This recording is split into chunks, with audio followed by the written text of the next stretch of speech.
Legendary coach John Wooden said, "It's what you learn after you know it all that counts."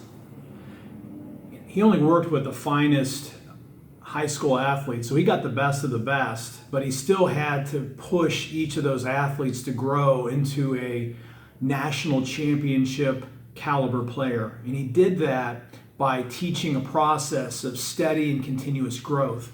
And one of the keys to success for each one of us, so that we can continue to enjoy our success and find greater levels of fulfillment in our work, is committing to continuous growth.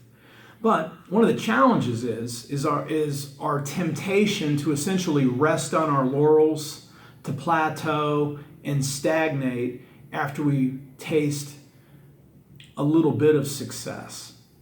Because our human nature just tempts us to rest on our past accomplishments. Why do I need to change this up? Why do I need to continually improve something? Our brain's going to tell us that. Let's just stick with the system that's worked so far.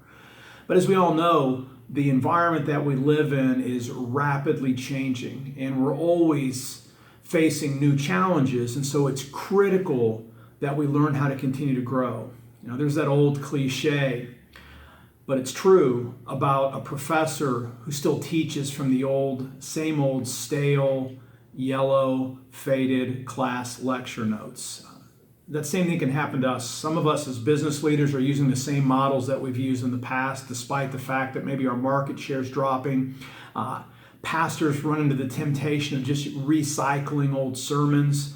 Teachers use old lectures over and over again. Entrepreneurs can just try to rest on their success after they've already made it. But we need to look into why we do that and find a way to break ourselves out of the patterns, routines, and the old tapes that we continually play in our minds. So how do you keep learning after you know it all? Well, here's a couple of ideas. There's 3 quick ideas. First of all, never let yourself be the smartest person in the room. If you're the smartest person in the room, you are definitely in the wrong room. So look at your peer groups. You know, we end up being the average of maybe the 5 people that we spend the most time with. Make sure that you're in a group where you have people that are doing much better than you, that can stretch you and help you to grow. So never be the smartest person in the room. Secondly, read, listen widely. Don't just read the same old books where you can just flip through it and know what it says already because you've read all the other books in that genre. Read outside of your industry. Don't silo yourself. Don't be content just to add to your own current level of expertise. Read outside of your expertise so that you can then use different disciplines to cross-pollinate things. When you mix disciplines up, that's when you get really good insights, because you can take the best out of all kinds of different disciplines and merge them together into some profound new insight.